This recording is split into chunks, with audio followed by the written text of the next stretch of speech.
Hello, and welcome back to the old city, Leviathan.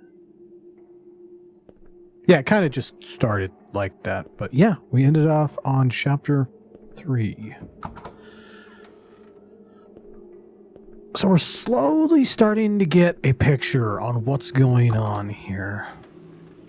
Possibly what's going on here. Oh, dear Lord, this may be a big one.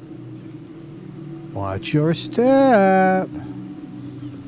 But it seems like there are warring personalities. I still think in the same person, but very well could be warring personalities outside. Seeing as how I haven't seen anybody, I don't know if that's true. I think we're dealing with a broken psyche. And the struggle and downright war that would entail. Oh, that's a sad little picture. Alright. So we're finally outside at the very least. We're making our way up and out? Question mark? Found the exit. No, I'm just kidding. Ooh, okay, we don't want to go in here yet. We can come back to this. I want to find as much as I can, but that does not mean I will find everything. That is not the priority of this playthrough. We have a basis of what to do with finding exits and stuff like that, but beyond that... there's multiple insides. Guo! I wonder what's down in the Guo. We'll find out. We'll find out, I promise. Yeah, so far there hasn't really been anything but story. I guess you can say that there's a little bit of gameplay in regards to you having to find different exits and stuff like that. Alright. And does this go in? Oh, it does. Loading. Uh-oh. What? Well, we're replaying that. Okay. Well, that's not at all what we wanted. So 3, us. We're not going to the next one yet. You asshole. I do wish that was a little bit different. If we know what the end of a chapter would be or not. Because I just wanted to look around. I was curious. I literally didn't go any farther into those buildings because I didn't want to miss something. It always struck me as and odd he's going to talk that again. Evil is never self-aware. I mean, the most horrendous actions, these conglomerate endeavors of warring cabals, are caused by the best intentions. So all that's left is this grand suspicion of idiocy. Good intentions are moot under the control of a ludicrously stupid idea. But my contribution is hardly an appropriate contrast. I would like to argue that my contribution is non-existent, and thus superior to their negative impact. But that's your problem right there. The truth is, we're all infinitely terrible for not contributing at all, be it through neutrality or detriment. Well, neutrality can be an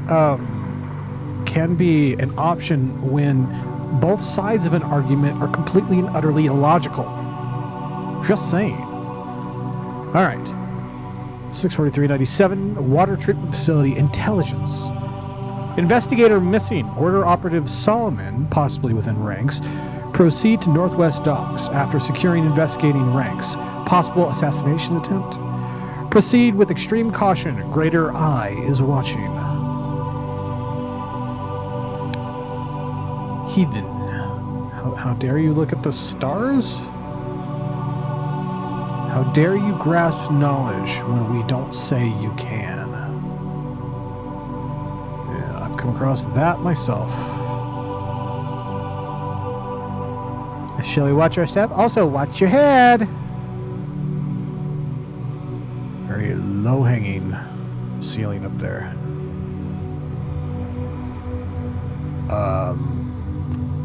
Why do things go to weird real quickly? We're back in the sewers. Seems like a bad idea.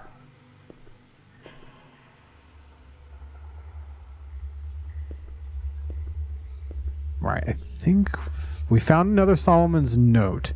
I'll probably be reading that in a separate one again. I don't remember how I read those before, so I'm going to have to come back for that.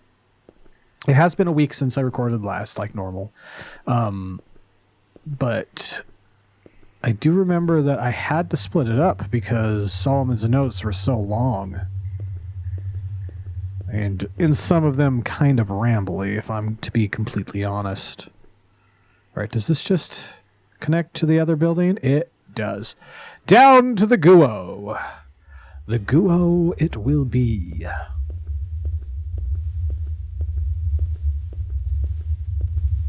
If my voice is a little overblown, I'm sure everybody always thought that, but if my voice is a little overblown, it's because of the new position of my microphone. I will be getting a newer one soon that should sound a lot better in the current position. Perhaps I should kill myself.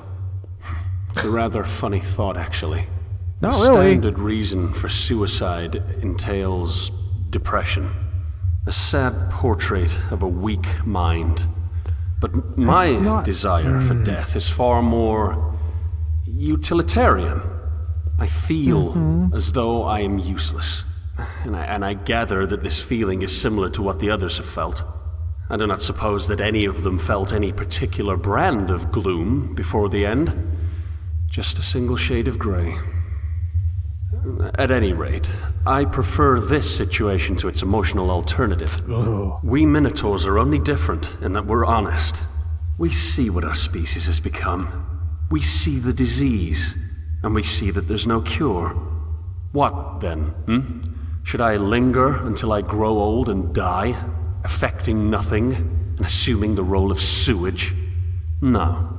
I'm beginning to feel as though the only honorable route is a swift end. Time has changed from an agent of death to an agent of cleanliness, wiping away existence like some sort of cosmic and crematory disposal. And I best incinerate myself before the universe is forced to deal with me through age. That is such a negative outlook as well as a superior one, which neither really help your mental state, do they? All right.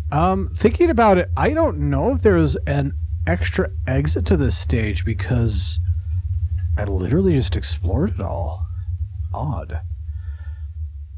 I think I'm about done with it. I don't know how long I continue searching for Jerusalem, and why the hell did they call it that anyway? I suppose that when the narrative of the old city fails you, the only thing left is to generate your own. It's precisely what they did, isn't it? Why find the source of the water when you have the destination, yes? Pathetic. Just think of what could be in there, beyond the walls, beyond the conflict, and beyond the leap. What enlightenment awaits us inside? Do you not want to see it? Is our status as unknowing something I should feel proud of? Why can we not progress? I'm sick of living off of charity water. If the water from the inland really is the only viable option for sustenance, I would rather die than continue to exist with the same unchanging fruits of an undiscovered tree. Shall I brave the unclean waters? Let us see how impure the swill really is. It has now been 5 days since I made my switch to the unclean water, and I must say, I'm feeling very little difference, if anything. I am slightly disappointed. I was expecting some massive psychological change, some shift from my original consciousness. I now feel almost an allegiance to the unknowing or their ideas, but that could simply be because of my recent frustrations with them rather than the clean water being in some way the source. Is this it then? I don't know. I honestly don't. It does seem that his mental state was deteriorating long before he drank some mythical bad water. Was this open before? I don't think I came from this way. Or am I getting turned around? It could simply be that I walked right by it. I am very open to that abyssus. Abyssius? The deep. Okay, that was weird. So we might possibly find another exit. 15 days in and still no effect. A sham then, yes? The waters from the inland are no different than the waters of Sheol. Incredible. Truly incredible. Here I sat, wasting away, thinking that the inland could provide us with some new perspective, some enlightenment, some answers. But no. The inland is just as pointless as the rest of it. The world has truly fallen, hasn't it? In your mind, it has, but that's the problem. You need to get away from that mindset. You need to distract yourself to something else. Work on something. Create something. Make something. Down, down, down into negativity. Yeah, that's your problem. I'm not saying that as in you need to change. I'm saying it as you need to try to change. It has now been 3 days and 3 nights since I started drinking from Sheol. And I must say, I feel fantastic. I feel like a new man, a changed man, a man with no purpose, and a man on the edge of suicide. Isn't that wonderful? Look around you. The lack of all things, meaning, reason, all gone. Isn't it truly amazing? I have never been happier, you know. If only the others knew how pointless the inland waters were. If only they could hear that the beauty of nothingness calling us from distant shores. Oh, that's the. Yeah, hearing the. That's what threw me right there. Sorry, I'm not trying to make light of the story. It's just sometimes little mistakes like that when you're cold reading something, because I haven't read any of these before. When you're cold reading something, kind of really throws you. Unveil the void. More child blocks. Did you lose something? That is a big number. If that's supposed to be the days you existed, you failed in suicide, sir. The end of it. Yes? Can you hear it too? I remember when I could only hear it. Now I can see it as well. And the sight is grand. Don't worry, my dear reader. One day you'll see it as well, and you too will answer the call of the void. One day you'll see the vasts of nothingness. You will see the shores of our homeland disintegrate, and you will see the reality of instability and deconstruction of everything, revealed in all of its glory. Prepare yourself. Your time will come, and in that moment, I hope you will have the courage to remove your consciousness from this shared abyss. Join me in the void, Jonah. I guess this represents the giving up when he actually did commit suicide. This isn't necessarily what happened. It could just be a stray thought. An urging of the mind. God, you cannot trust the mind. Something so vital that is so against us.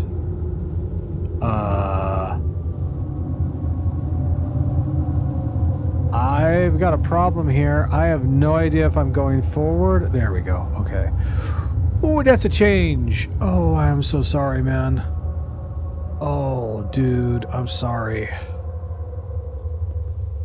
Okay. Well, we found the false exit, and now it's bricked up. And my eyes do suffice. They've always sufficed me before. Alright, let's make our way back and see if we can find anything that's different. So we'll take the long way back. Because sometimes when you do something like that, you'll find more story. And we might as well read Solomon's notes, I guess.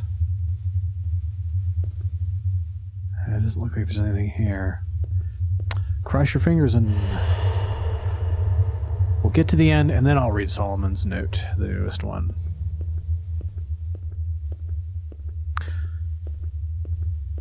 This was a really short one. Then again, I guess technically so were the other ones. A lot of what this game is them talking to you and you talking to yourself when you think about it. Hello? Sounds like somebody far away is working. I doubt they are. The fact that I don't see the body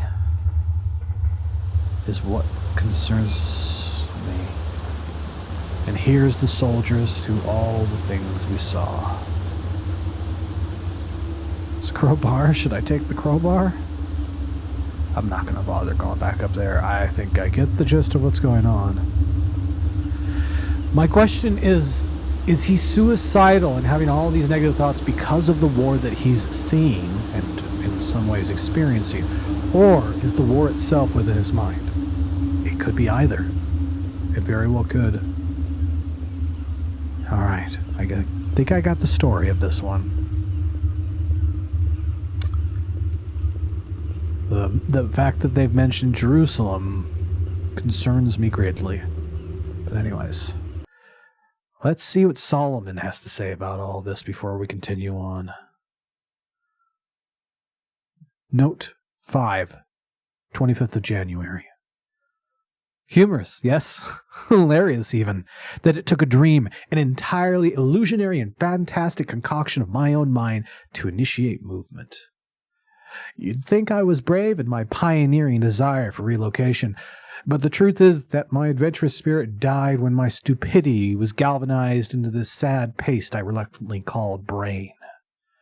I am moving north because, even after that what seems like ages of knowing that woman, the act of writing about my unfortunate dream regarding her frustrations is enough to render me unable to stomach her company.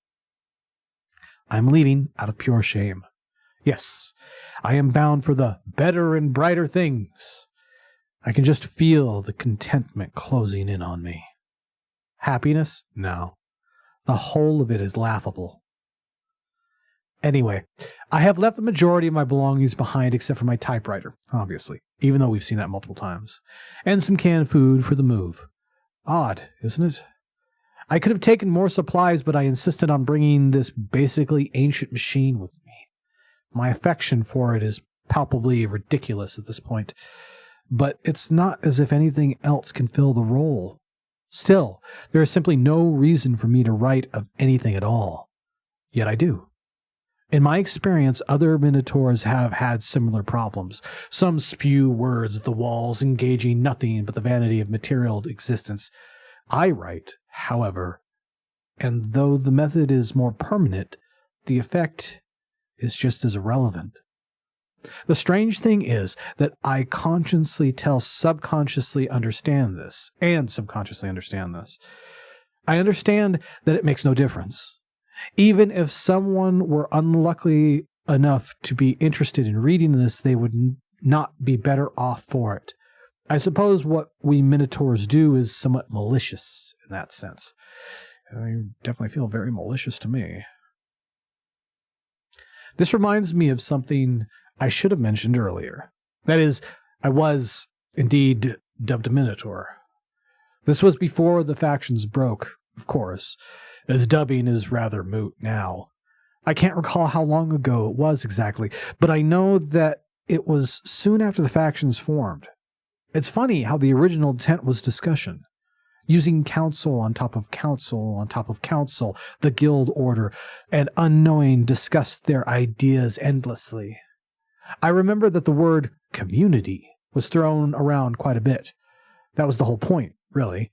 They wanted to create a safe place for humanity in the light of the fall. Minotaurs were selected from those who did not have allegiances to any particular faction. We were the fourth party, responsible for moderating discussion through our impartiality. I'm not a particularly bright person, so I thought it would be a fantastic idea. Community brings kinship, they said. Yes, indeed, kinship. I wonder if the sentiment has been entirely washed away, or if it only applies internally within each faction. At any rate, it's fair to say that the principle is currently irrelevant, and my position is wonderfully defunct. Seeing as I have never had allegiances and that the task of moderation is now pointless, I'm not sure where I am going to go. My now previous hovel is not exactly what I would call an especially safe place, but it did provide a measure of distance from the conflicts between our gloriously competitive factions. However, I won't lie, I do absolutely adore the prospect of uncertain voyage. Travel is one of the few things in this world that almost makes life worthwhile. I should note that I do not mean the sort of nonsensical sightseeing that people often engage in while the world still had structure. These little vacations always confused me. Why travel to something you know or planned? Is the objective simply to escape? Why leave for such a short time only to return to the familiar? Instead, the travel I always loved was the travel involving places I had never felt. Regardless of their size or their status as monumental, it is an almost nonsensical experience, or rather nostalgic, probably nonsensical as well. Yet it is entirely alien. The billowing winds of open air in the background of my memory, those terrifying uncertainties calling me forward into a new world of discovery, and the knowledge that I will not be returning to any such construct as a home, creates a collective feeling that is invigorating to the final seconds of movement. On the note of this memory, I should say that the nostalgia is largely found in the moments before the voyage rather than in the voyage itself. There is a brief interim between worlds where one's psychology is trimmed down into something that, if I may be so stupidly optimistic, is better than it was before. In remaining in one place, even if one is said to be happy, perhaps even content, the lack of movement gives way to stagnation, and upheaval is often necessary to enact growth through subtraction. Additions are made to one's psychology for better or worse in a given area, and the trimming process is best visually manifested in the dwindling amount of baggage sitting in front of the traveler between one place and another. It is in this moment, my dear reader, that the nostalgia lies. The feeling resides in the moment between the old and the new, where your belongings sit in front of you and force you to consider just how much of it you really need. I hate it. I appreciate the trimming itself, but the feeling of nostalgia that accompanies it is something I have grown to loathe. I was always told that nostalgia is sort of pure and undefiled emotion that is in essence the most precious experience known to man. I was told that nostalgia is the recollection of a good memory. For ages, I thought that I had simply never experienced it, much less held the sentiment. The majority of my memories are either embarrassing or mildly traumatic, though I am in the position to assume the role of a victim, as all people have received their ration of unfortunate times. The good memories are only good in the sense that I remember myself feeling happy for what I could only describe as a third-person perspective. That is to say, in remembering the good, I have never once felt it return to me like the taste of wild blackberries picked from my backyard as a child, my mind straining to emulate the sensation if only for just a moment. These memories have never once been that visceral or sensory. I'm having trouble clicking. There we go. Sorry about that. That took everybody out, didn't it? However, there is another type of memory, a much more serene memory that has always haunted me. I use the term haunted for an extremely specific reason, mind you. And I do not think I am dramatic in my semantics, at least no more than usual. Serenity, unlike happiness, has a lingering effect. It is a place within oneself rather than a response to all else, where happiness is conjured from the appropriate conditions. Only a lack of any conditions can unveil serenity. It is a profound emptiness that wakes itself as if shadow is a material opposite to light. Serenity is so inexplicably empty that it makes emptiness itself seem like an object of force. It is those depths of human mind, that we once called the soul. A terrible place with a seductive power of calm. It creeps up to my consciousness, to my conscious self in moments where there are no external forces to guard me. Sadness, happiness, anger, and all the other responses to our environment act as a flimsy shield against a force so great and terrifying that it should never be allowed to see the light. It should be suppressed, lest it take hold of our consciousness with the truth that nothing truly matters. It unveils the void, you see, and that is a gray reality that should never be entertained. It is the memories of this place, this haunting deluge of pointlessness manifested in an ultimate and all-encompassing lack of concern, that I believe is nostalgia.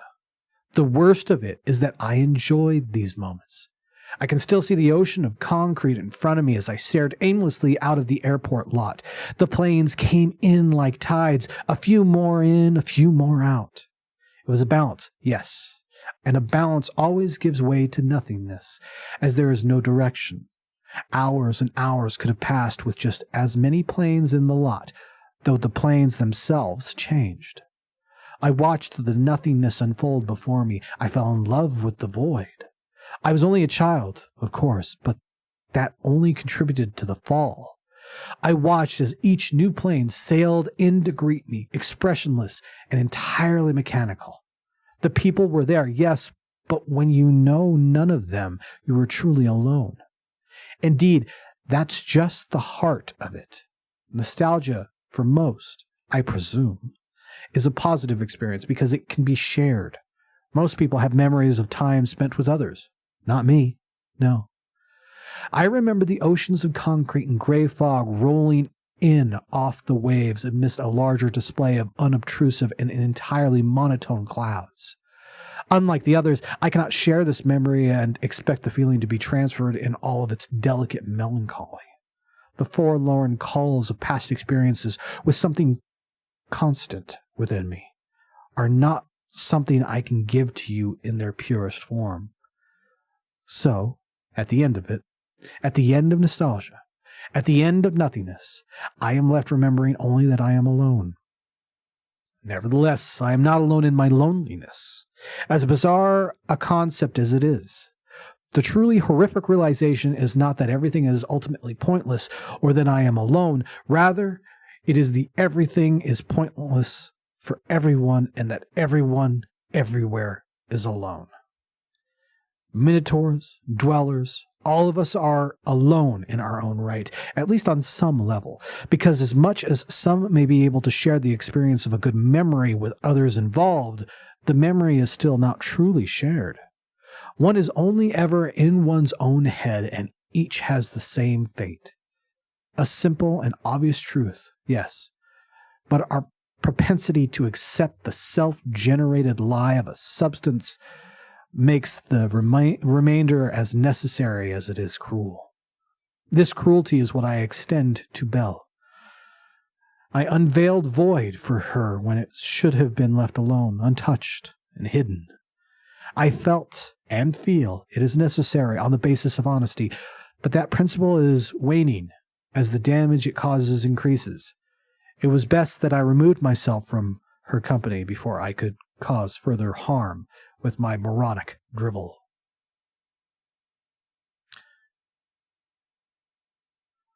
Note 6, 27th of January. These dreams keep happening to me. The odd thing is that this particular dream was not a nightmare. It was a good dream, an almost comforting experience cut short by the violent rupture of competing realities we call waking up. But I should give you context. Before I slipped into the world of the mirrors, I was spending an unhealthy amount of time thinking about how I had left Belle. I know it's nonsensical that I am obsessing over my behavior as I am already miles away from my original residence, but it's not as if there are any other topics to occupy my mind. Thus, here I sit, on this beach, wondering if I am profoundly evil or just moderately horrible. You see, I never told her I was going away. I knew she would throw a fit, not understanding that it was for her own benefit, But I still wonder if the lack of communication was entirely necessary. I know she must be in tears over this, not because I'm especially a good friend, but only because I am one of her few friends. This fallen world does not offer much in the way of company, as you well know. Then again, I told her several times that I had been planning to move north. She never seemed to take the notion seriously. I still do not know why that is. Perhaps she thought I was too cowardly to initiate change. In that case, she is entirely correct. I am a coward. And it is ironic that this exact cowardice is what caused the move. Funny that she thought it would prevent it. Anyway, the point is that she knows where I am headed.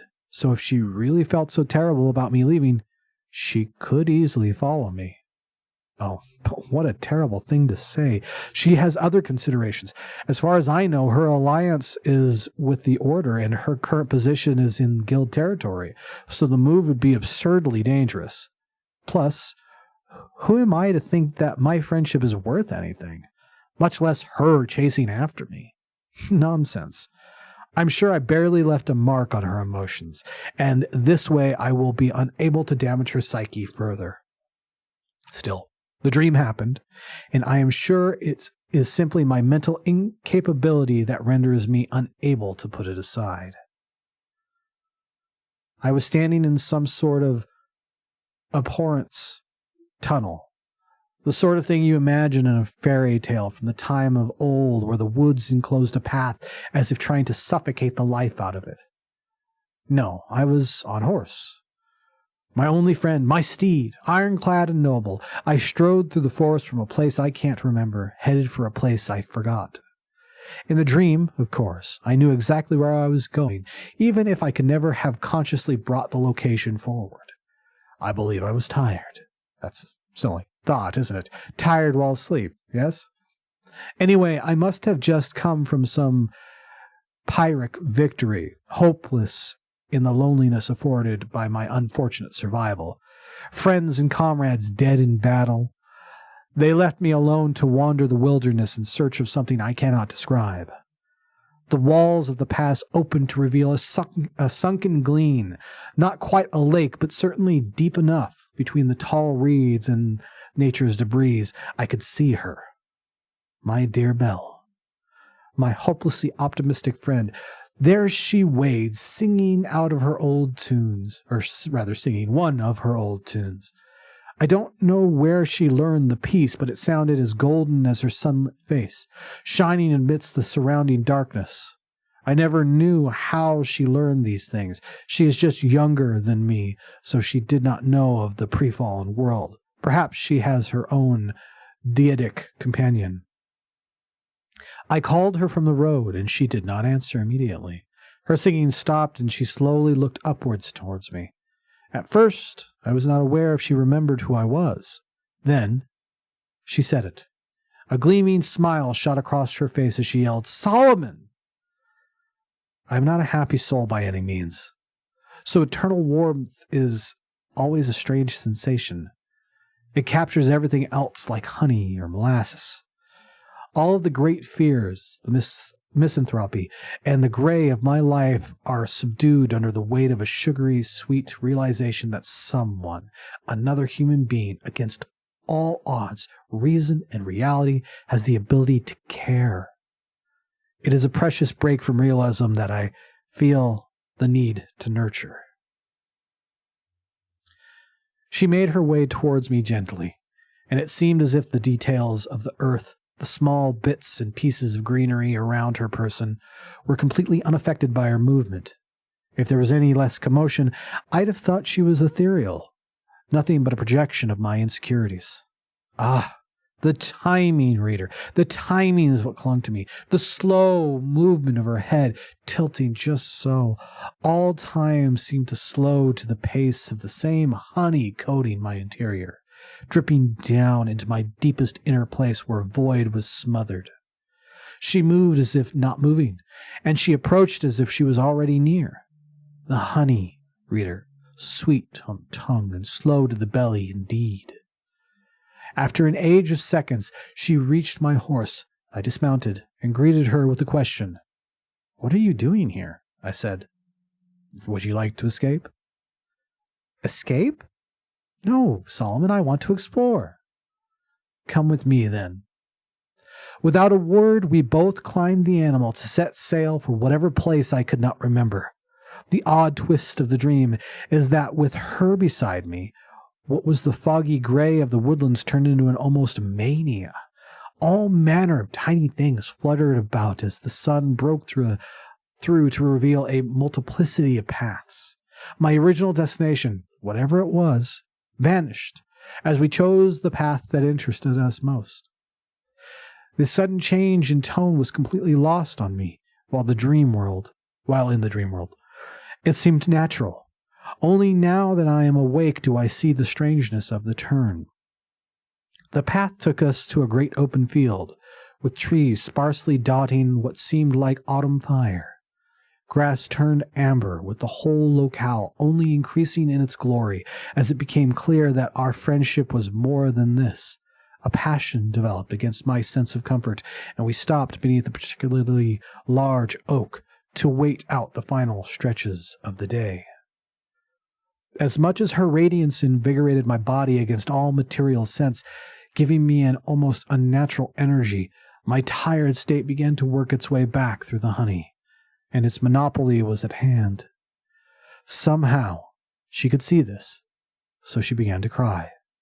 The pangs of guilt shot through me as I knew what was to happen. I knew that it was about to end, and so did she. I gave her 4 kisses before finally leaning back against the tree. My eyes, heavy with the unwanted eschaton, I honestly don't know that word. They fought my will. The black faded in, obscuring her distraught face, and I mustered my last strength, but alas, the end came without mercy. Then I woke up. Well, it sounds like he had feelings for somebody that he couldn't stand that he hurt and decided to leave.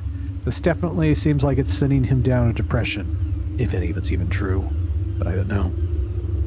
But anyways, hopefully you enjoyed my nonsense. If you did, a like, comment, subscribing, and hitting that bell icon would be greatly appreciated. And this has been Boy Lag, signing off.